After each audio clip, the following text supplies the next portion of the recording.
आज हम monohybrid dihybrid cross और उनके आधार पर जो मेंडल्स ने नियम बनाए उनका अध्ययन करेंगे। मोनोहाइब्रिड क्रॉस में मेंडल ने पौधे की लंबाई को लिया। उसने कई कैरेक्टर्स लिए जो हम पूर्व में अध्ययन कर चुके हैं, जैसे पौधे की लंबाई और पॉड का स्थिति, उसकी पोजीशन टर्मिनल और एक्सियल हो सकती है, फ्लावर का कलर, सीड का कलर, सीड की शेप और जो पोड है उसकी शेप और उसका कलर, और कई तरह के कैरेक्टर्स उसने लिए। और जितने भी लक्षण मेंडल के द्वारा लिए गए उनके सब के कॉन्ट्रास्टिंग कैरेक्टर्स मौजूद थे, इसलिए अध्ययन करने में सुविधा रही। ये हम सब पहले देख चुके हैं। तो अब हम जो पौधे की लंबाई है उस लक्षण को लेकर मोनोहाइब्रिड क्रॉस को देखेंगे। तो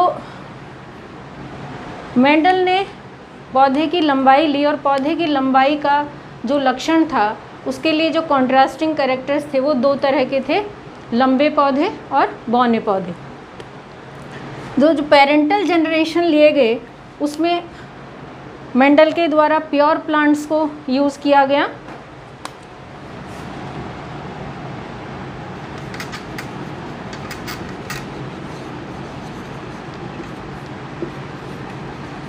पहले हम देखेंगे मोनोहाइब्रिड क्रॉस।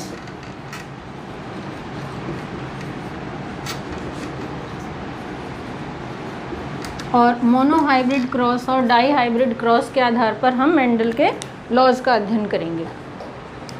तो पौधे की लंबाई में हमने एक लक्षण लिया लंबा पौधा और दूसरा लक्षण हमने लिया बौना पौधा। हम जो इनके सिंबल्स बनाते हैं वो जो डोमिनेंट फीचर होता है, क्योंकि ये पहले से मेंडल के द्वारा स्टडी किया जा चुका है कि जो पौधे की लंबाई है उसमें लंबे पौधे डोमिनेंट होते हैं और जो बौने पौधे हैं वो रिसेसिव होते हैं। तो लंबे पौधे जो डोमिनेंट फीचर है उसके लिए हम जो कैपिटल लेटर है उससे सिंबॉलिक उसको कैपिटल लेटर में लेते हैं, और जो रिसेसिव फीचर है उसको हम सिंबॉलिकली लिखते हैं स्मॉल लेटर से। तो हम यहाँ कैपिटल टी लिखेंगे लंबे पौधों के लिए और स्मॉल टी लिखेंगे बौने पौधों के लिए, क्योंकि हम जो पेरेंटल जनरेशन लेते हैं वो हमेशा प्योर होती है। वो जेनेटिकली या जीनोटाइप जो होता है उसका वो प्योर होते हैं, मतलब होमोजाइगस होते हैं। होमोजाइगस और हेट्रोजाइगस हम पहले ही देख चुके हैं कि जिसमें जो दोनों एलील हैं वो एलील जब सेम होते हैं तो हम उसको कहते हैं प्योर। तो यहाँ प्योर लंबे पौधे और प्योर बौने पौधे हम लेते हैं। ये है पेरेंटल जनरेशन और हम इसको कहते हैं पी। उसके बाद में इनको क्रॉस कराया जाता है और क्रॉस कराने के बाद में हमारे पास आती है F1 जनरेशन। जब हम इनको क्रॉस कराते हैं तो सबसे पहले हम लिखेंगे कि गैमेट्स क्या मिलते हैं हमें। तो इससे जब हमें गैमेट्स मिलेंगे तो हमें मिलेंगे कैपिटल टी, सारे गैमेट्स यही होंगे, और जो हमें इससे मिलेंगे वो हमें मिलेंगे स्मॉल टी और सारे यही होंगे। इन दोनों के क्रॉस से जो जायगोट फॉर्म होगा, इस जायगोट में कैपिटल टी यहाँ से आएंगे और स्मॉल टी यहाँ से आएंगे, और ये हमारा जीनोटाइप होगा किसका? F1 जनरेशन का। F1 जनरेशन यानी फीलियल जनरेशन, यानी इसको हम कहते हैं कि इसके संतति। तो हम ये मान के चल रहे हैं कि जो ये प्रैक्टिकली प्रूव्ड है कि जो कैपिटल टी है या लंबाई है पौधे की, जो लंबे पौधे हैं वो क्योंकि डोमिनेंट हैं, तो जो F1 जनरेशन है इसमें हमें सारे पौधे कैसे मिलेंगे? टॉल मिलेंगे। अब जो फर्स्ट जनरेशन है F1 जो जनरेशन है, इस F1 जनरेशन में सेल्फ क्रॉस कराया जाता है।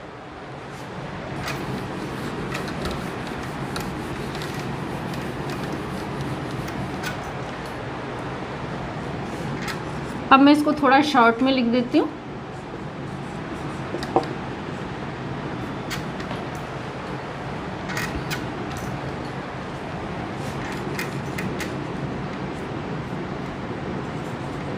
गैमेट्स T इससे मिले देन क्रॉस, और हमें मिलता है ये F1 जनरेशन में। अब इस F1 जनरेशन में हम सेल्फ क्रॉस कराते हैं। सेल्फ क्रॉस मतलब जो प्लांट हमें यहाँ मिले हैं उन्हीं के बीच में क्रॉस कराया जाएगा। और ये जब सेल्फ क्रॉस करते हैं तो इसका मतलब है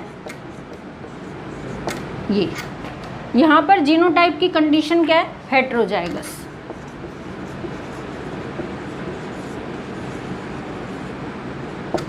यहाँ जीनोटाइप की कंडीशन क्या है, होमोजाइगस।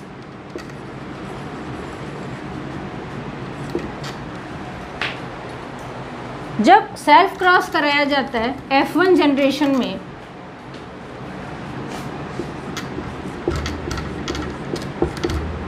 तो हमें यहाँ पर जो गैमेट्स मिलेंगे वो कैसे होंगे, हमें यहाँ दो तरह के गैमेट्स मिलेंगे, capital T small t, capital T small t। अब जो इनका F2 जनरेशन में जो कॉम्बिनेशन हमें मिलेंगे वो पॉसिबिलिटीज़ क्या हैं कि ये जो T है इसका T ये इसके साथ कंबाइंड हो सकता है और हमें ये जीनोटाइप मिलता है। संभावना है कि ये T इसके साथ कंबाइंड हो तो हमें जायगोट में ये मिलेगी स्ट्रक्चर जीनोटाइप की।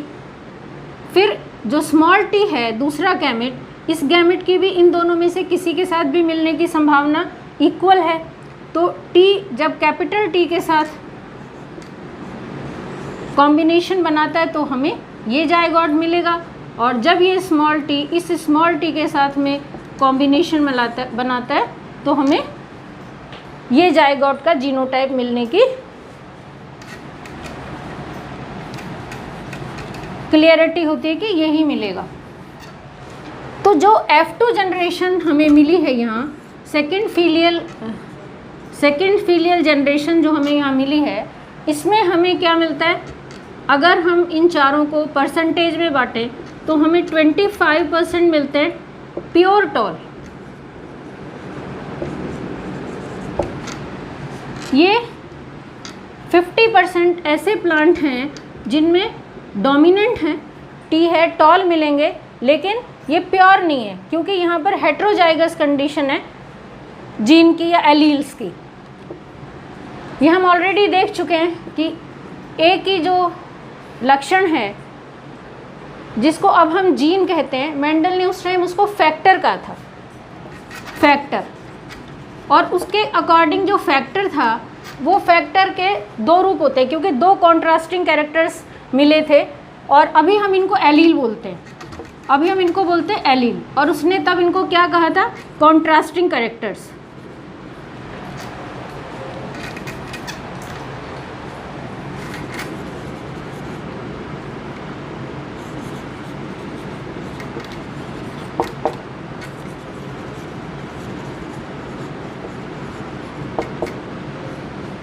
तो इसने कहा कॉन्ट्रास्टिंग कैरेक्टर्स। अब कॉन्ट्रास्टिंग कैरेक्टर्स को हम अलील कहते हैं क्योंकि उस टाइम दो ही अलील मौजूद थे जो उसने स्टडी किए एक जीन के। एक जीन मतलब हम कह रहे हैं पौधे की लंबाई का लक्षण को हमने कहा एक जीन के लिए, एक जीन उसके लिए रेस्पॉन्सिबल है और पौधे की लंबाई का लक्षण को वो निर्धारित कर रहा है। ये उस टाइम उसने कहा फैक्टर, और अभी हम इसको कहते हैं जीन। और क्योंकि इसके दो अलील यहाँ मौजूद थे, एक लंबा और एक बौना, तो अभी हम इनको कह रहे हैं एलील। और अब हम जानते हैं कि दो से ज़्यादा एलील एक ही लक्षण के लिए मौजूद होते हैं, पर हम क्योंकि मेंडल के लॉज को स्टडी कर रहे हैं तो हम ये मान के चल रहे हैं कि यहाँ पर इस एक लक्षण के लिए दो एलील यहाँ मौजूद हैं, और इन एलील्स को उसने कंबाइंडली क्या कहा है, कॉन्ट्रास्टिंग कैरेक्टर्स। अब ये जो कॉन्ट्रास्टिंग कैरेक्टर्स थे,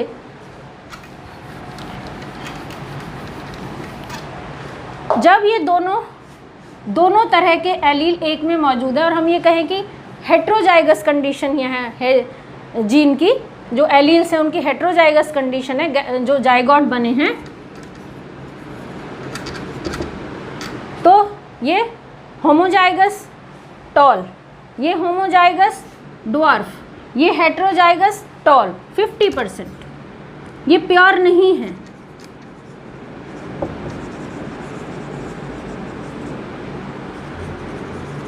और ये 25% ड्वार्फ।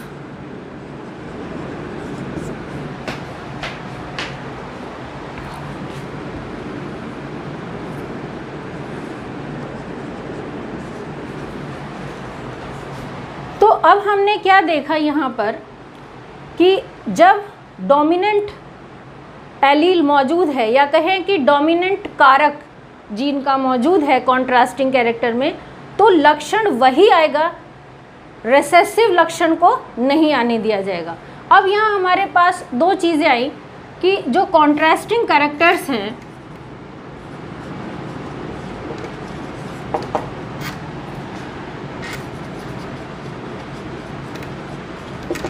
इन कॉन्ट्रास्टिंग कैरेक्टर्स में हमारे पास में दो तरह के लक्षण हैं, एक है डोमिनेंट और दूसरे हैं रिसेसिव। अब जो डोमिनेंट लक्षण है, अगर इससे संबंधित एलील यहाँ मौजूद है तो यही लक्षण उभरेगा, ये इसको सप्रेस कर देगा, ये लक्षण हमें नज़र नहीं आएगा। और वही हम यहाँ 50% के जो जाइगोट्स हैं उसमें देख रहे हैं। ये जो मोनोहाइब्रिड क्रॉस था, इसके अकॉर्डिंग जो मेंडल ने हमें लॉ दिया वो है लॉ ऑफ डोमिनेंस, जिसको हम फर्स्ट लॉ ऑफ मेंडल बोलते हैं।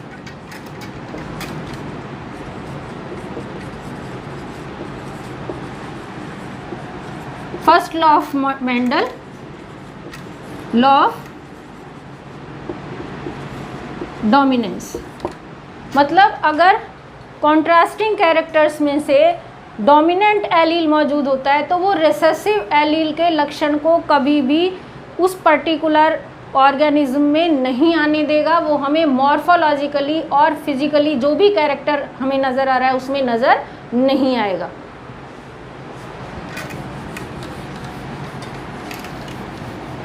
मेंडल का जो सेकेंड लॉ है वो है लॉ ऑफ सेग्रीगेशन, पृथक्करण का नियम जिसको कहा जाता है। लॉ ऑफ सेग्रीगेशन को हम law of purity of gametes भी बोलते हैं।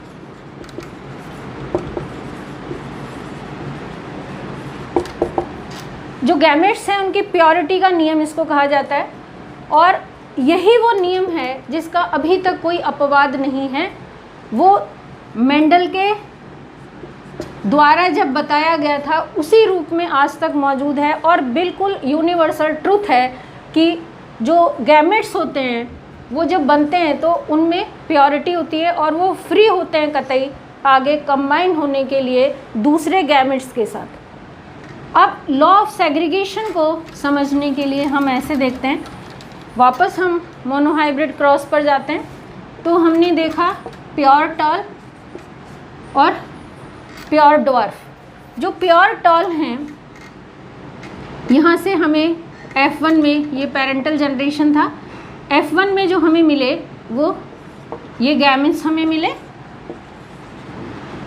ये गैमेट्स हैं, और ये गैमेट्स F1 के लिए हमें ये गैमेट मिले, और F1 में हमें जो जाइगोट मिला वो हेट्रोजाइगस था। अब ये जो दोनों एलील हैं, ये जब नेक्स्ट इनको सेल्फ क्रॉस कराया गया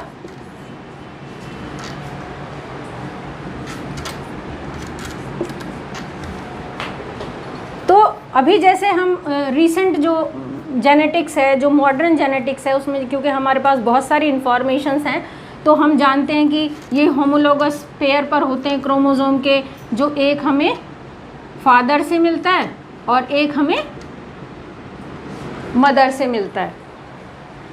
ये दो क्रोमोसोम हमारे पास होते हैं, ठीक है। अब ये अब हमें नोन है, और ये होमोलोगस पेयर एक लक्षण के लिए सभी जो ऑर्गेनिज्म है उनमें होता है, ये पेयर होता है क्रोमोसोम का। और जब नेक्स्ट जनरेशन में गैमेट्स बनने के लिए जाते हैं तो हम ये देखते हैं कि होमोलोगस पेयर्स जो हैं उनका सेपरेशन होता है। जैसे हम ह्यूमन बींग्स में देखते हैं कि 46 क्रोमोसोम होते हैं, तो 23 गैमेट्स में चले जाते हैं और फिर वापस, क्योंकि ये एक मदर और एक फादर में से आना है, तो एक जो पेरेंट्स है उसमें एक गैमेट में 23 हो गए, n नंबर ऑफ क्रोमोसोम हो गए, इनको हम 2n बोलते हैं, ये n नंबर हो गए। तो एक पेरेंट से और दूसरे पेरेंट से n मिलता है और फिर ये वापस 2n हो जाते हैं। तो सेम कंडीशन हम यहाँ देख रहे हैं कि जब हम प्योरिटी ऑफ गैमेट्स की बात करें तो वो यही है कि ये दोनों जो एलील हैं, या कहें कि एक ही होमोलोगस पेयर पर उपस्थित एक ही लोकस पर एक ही लक्षण के लिए जो दो जीन के रूप हैं, उन्हें हम यहाँ एलील कह रहे हैं। अब हम ये कह रहे हैं कि जब गैमेट बनते हैं तो ये दोनों के दोनों जो होमोलोगस क्रोमोसोम्स हैं, इन पे उपस्थित जो जीन के रूप हैं जिन्हें हम एलील कह रहे हैं, वो अगली जनरेशन में जाने के लिए कतई फ्री हैं, वो एक दूसरे को कतई भी इन्फ्लुएंस नहीं कर रहे हैं, ये हम यहाँ कह रहे हैं।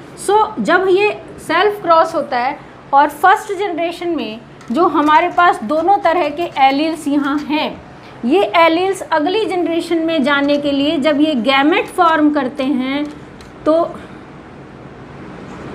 ये गैमेट्स में टी बिल्कुल स्वतंत्र है अलग कैपिटल टी जाने के लिए, और स्मॉल टी बिल्कुल स्वतंत्र है अलग जाने के लिए, और ये एक दूसरे को कतई प्रभावित नहीं करते। जब ये सेल्फ क्रॉस में अलग अलग कॉम्बिनेशन के साथ जाइगोट बना रहे हैं, जैसे ये टी जब इस टी के साथ में, या कहें ये दोनों अलग अलग पेरेंट्स हैं, सपोज ये मेल है और ये फीमेल है, तो ये जो मेल से आ रहा है गैमेट जाइगोट में, ये कतई भी प्रभावित नहीं करता स्मॉल टी या दूसरा जो होमोलोगस पेयर पर उपस्थित इसका रूप है या एलील है, या कहे कॉन्ट्रास्टिंग कैरेक्टर है, ये इस कॉन्ट्रास्टिंग कैरेक्टर या एलील या जीन के रूप को बिल्कुल भी प्रभावित नहीं करता, और ये स्वतंत्र होता है जो फीमेल है उसके किसी भी गैमेट के साथ मिलने के लिए। बिल्कुल ऐसा ही ये दोनों गैमेट भी एक दूसरे को कतई प्रभावित नहीं करते जब इनको जाइगोट में जाना होता है। तो जैसे इससे हम देख ही चुके हैं कि इनसे फिर 4 कॉम्बिनेशन बनते हैं। तो हम यहाँ देखते हैं कि जो गैमेट हैं वो बिल्कुल फ्री हैं एक जनरेशन से दूसरे जनरेशन में जाने के लिए, और वो एक दूसरे को बिल्कुल भी प्रभावित नहीं करते।